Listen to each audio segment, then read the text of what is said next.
کبھی کبھی لوگوں کے مال میں تکلیف شروع ہو جاتی ہے، کاروبار بند ہونے لگتا ہے، روزگار کی کچھ نقصانات شروع ہو جاتے ہیں۔ حدیث شریف میں ہے کبھی اللہ مال لے لیتا ہے، جان چھوڑ دیتا ہے۔ معلوم ہوا کہ تکلیف اور مصیبت اس شخص پر یا اس کی آل و اولاد پر آ رہی تھی، اللہ تعالیٰ نے اس کو ٹال لیا۔ مال کیا ہے؟ المال غاد دن ورائے ہو، مال صبح و شام آتا جاتا ہے۔ پشتو میں کہتے ہیں کہ مال کیا ہے؟ یہ تو تلوے کا میل ہے، ہاتھ کا میل ہے۔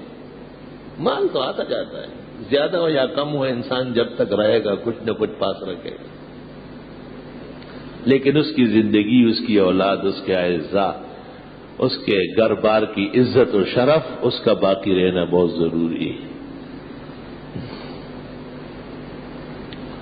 اس سے یہ مسئلہ پیدا ہوا کہ وقت بر وقت، وقت بر وقت کہو، وقت بے وقت مت کہو، وقت بر وقت مناسب اوقات میں کبھی آپ کی ضرورت کے لیے، کبھی دین کی ضرورت کے لیے صدقات مالیہ کیا کرو، مال صدقہ کیا کرو۔ ان اللہ یامرکم ان تذبحوا بقرہ، اللہ تمہیں حکم دیتا ہے کہ گائے ذبح کرو۔ ایک مصیبت آئی تھی بنی اسرائیل کو، یہ صدقے میں کالا بکرا کاٹتا ہے، کتنا کم عقل ہے۔ دیکھو، کالا بکرا تو خود بلا ہے، بلا سے ٹلتی ہے، توبہ کرو، بلا تو طہارت سے ٹلتی ہے۔ علماء کو چاہیے کہ خطبوں میں کہے کہ کالے رنگ کا تو قطن نہ کاٹے۔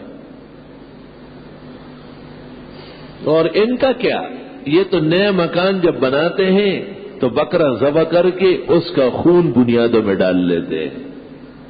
تو میں پوچھتا پہلے تو یوں ہو کہ خون پاک ہے یا پلید؟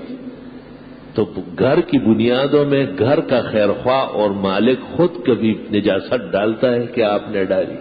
یہ پاک لوگوں کا کام تھا، یہ ناپاکوں کا کام کیا ہے آپ۔ اور آپ نے کس مقصد کے لیے ڈالا ہے؟ تاکہ اس گھر میں مصیبت و بلا نہ آئے، تو آپ نے تو اس کی بنیادوں میں خون ڈالا ہے۔ جب تک یہ مکان قائم رہے گا اس میں خونی واقعات پیش آتے رہے، آپ نے تو یہ کوشش کی۔ بے عقلی اور بے علمی بڑی بڑی آفات پیدا کرتی ہے، بڑی بڑی تباہیاں مچا لیتی ہے۔